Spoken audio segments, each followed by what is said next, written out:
बे समाव स्टुडिअ दं आङो राकेश रामसियारि बे समाव नोंथांमोना मिन्थिगौ जे जेरै खोथा होदों एरैनो खामानि मावगासिनो दं बिटिआर सोरखारा जेरै खोथा होदों एरैनो खामानि मावनायाव सिगांदों जिरायनानै थायाखै बिटिआर सोरखारा नोंथांमोना मिथिगौ जे बिटिआरनि मावफुं सोद्रोमा रनजित बसुमतारिया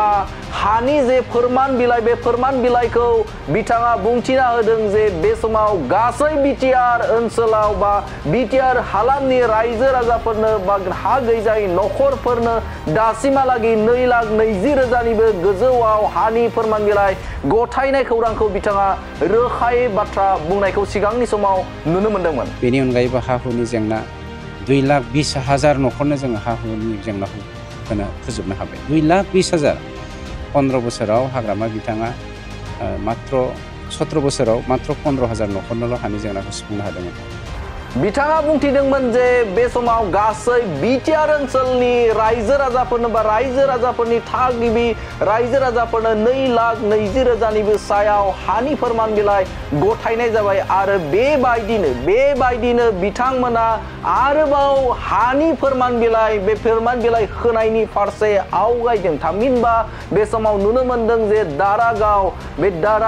एफआरसिनि सिङाव बा बाक्सा जिल्लानि बेन्दोङाव थानाय दारागाव मसलपुर साब डिभिजननि दारागाव एफआरसियाव गासै 117 नखरनो हा गैजायै नखरफोरनो बे समाव हानि फोरमान बिलाइ होनायनि गेजेरजोंनो बिथांमोना फिन आरोबाव बिथांमोननि जे बुंनाय बाथ्रा बे बुंनाय बाथ्राखौ लाखिनायनि मोनसे फोरमानखौ नुनो मोनो मानोना बे समाव मख'नांगोन जे हा गैजायै नखरफोरनो बा बिटिआर ओनसोलनि गासै 2,20,000 जे हानि फोरमान बिलाइ होनाय बायदिनो थिग आरोबाव बे समाव जिरायनानै थायाखै बिटिआर सोरखारा आरोबाव होबावगोन बुंनाय लेखा मैयानि सानावबो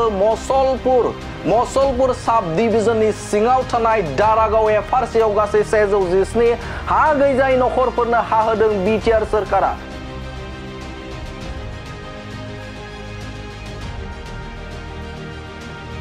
बे समाव मख'नांगोन जे बिटिआरनि मावफुं सोद्रोमा रनजित बसुमतारिया रोखा बाथ्रा बुंदोंमोन सिगांनि सानाव जे बिटिआरनि खुंथाय गोहोआव फैनाय लोगो लोगोनो हानि जेंनाखौ जेरैखि जाया सुस्रांगोन जेरैखि जाया मावफुंगोन आरो जेरैखि जाया रायजो राजाफोरनो हा होगोन होननानै बाथ्रा बुंदोंमोन आरो बे लेखायैनो 2,20,000 हा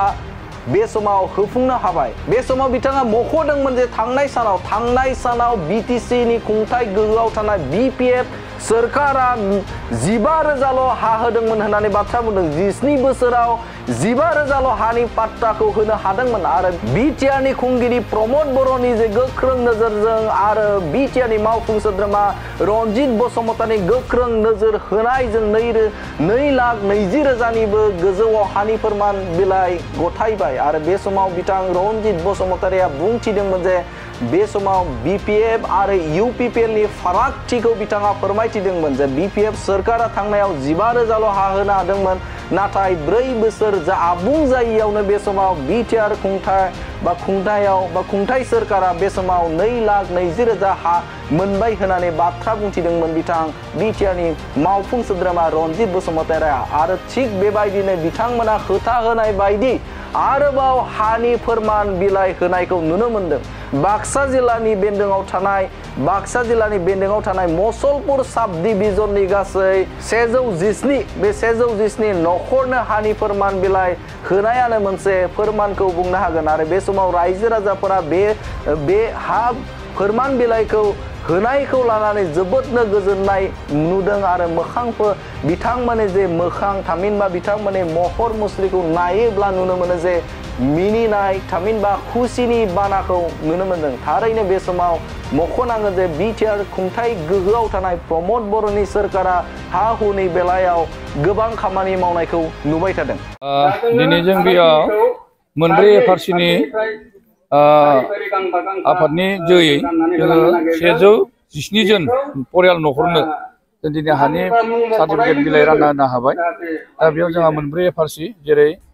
दारागाव सिब्रुबारि भांग्रिगुसि आरो सिमला बस्ति गासै बेयाव जोङो 117 जन नखरनो जोङो हानि फोरमानलाइखौ होनो हाबाय आरो दा जिखिनि आद्रा थाबावनाय नखरनो होनो गोनां जिखिनि हानि फोरमानलाइ होनो गोनां बेखौ जोङो सरकारि भाबै जिखिनि डकुमेन्टस बिनाय जादों दा बेफोरखौ माने होख'नो हायै बा होजोबनो हायै सुबुंफोरना थालांथ'दों बिथांमोना जेब्लासिम माने बे फोरमायलाइफोरखौ होनो हाया डकुमेन्टसफोरखौ अब्लासिमहालागै बिथांमोननो हाया जाथ'नाय नङा दा बेनिखायनो बिथांमोनखौ जों गुरै खावलायदों जेरैखि जाया नोंथांमोना जेरैखि जाया माने हानि फोरमायलाइखौ लानो थाखाय नोंथांमोननि जिखिनि डकुमेन्टस बिनाय जादों बेखौ थाब-थाबैनो होलाय होननानै जों खावलायनाय जादों दा बेयाव बुंनांगौ बाथ्राया बेनो जे जोङो दिनैजों बेयाव मोनब्रै एफआरसिआव खनथाम जाबाय दिनैजों हानि पाट्टा राननाया माने दफा दफा जों खनथाम खेब राननाय जाबाय दा जोबनाय लामायाव बारा गैलिया खमबाबो माने मोनब्रै एफआरसिआव 130 बा 40तासो न'खरा मोननोल' आद्रा थाबावबाय आरो दा बेथ' बाथ्राया बुंबा ओरैनो माने राजनितिनि बाथ्रा जागोन बियो माने जाय दला जाय राजनितिनि नेताफोरा हाखौ होनो हायासै गोबाव सम बिथांमोना सरकार सालायनायाव दा बिथांमोना जोंनि दिनैनि बे प्रमद बर'नि दैदेननाय सरकारा होनो हानायखौ मेगन सानानै नाबां जाबां बिथांमोना माने बेखौ बुंसावनायसो बाथ्रा सरकारनिफ्राय जितुके बेयो सिस्टेमाव जाना फैनाय सरकारा बेखौ एलटमेन्ट होनाय बेयाव आरो बे नंखाय जानो हाया बे बाथ्राखौ रायजोफोरखौ ओरैनो बुंनानै गावसोर राजनिति खालामनो थाखायसो बे सुबिदा लानायनि थाखाय बुंनाय बाथ्रा बियो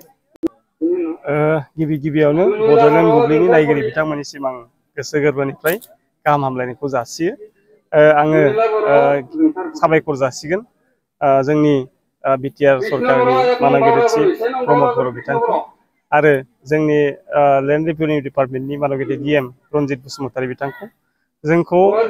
बाक्सा जिल्लानि एफआरएनि डिएलसि कमिटियाव सोद्रोमा सायख'नायनि उनाव जोङो जिखिनि खामानि मावबाय जोंनि बाक्सायावहाय नैबे मुसलपुर साब डिभिजनाव जिखिनि एफआरएनि एफआरसिफोर दंमोन एफआरएनि आन्दाराव जिखिनि एफआरसिफोर दंमोन दा बिथांमोननो जिखिनि हा होनायनि लेन्ड टाइटेल होनायनि खामानि बे प्राय जोब्बाय जोंनि बिटिआर ओनसोलाव आरो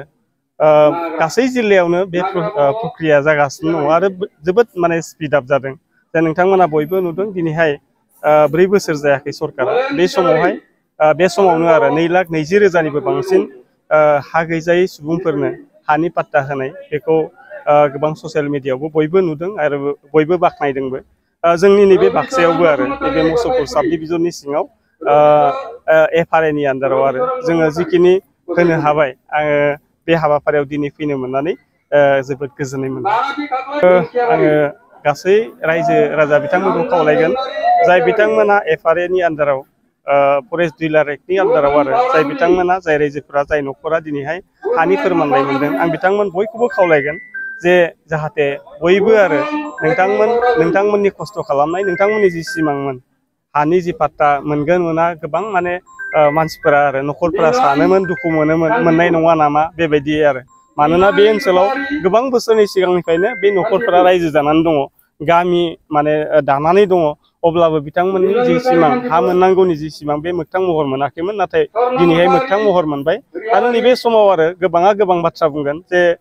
मोननायनि उनावहाय बेखौ फाननानै गुबुनाव थांनो नागिरनाय बे माने एसे बानसावनायबो जानोबो हागौ आङो जुदि सोरबा बेबायदि सानबाय बायदोब्ला आरो सोरबा न'खरा आं खावलायगोन आरो जे जोङो जेराव दङ बेवहायनो थानांगो आरो जि सम्पदखौ जोङो मानगिरि प्रमद बर' बिथांनि दैदेननाय सरकारनिफ्राय मोनदों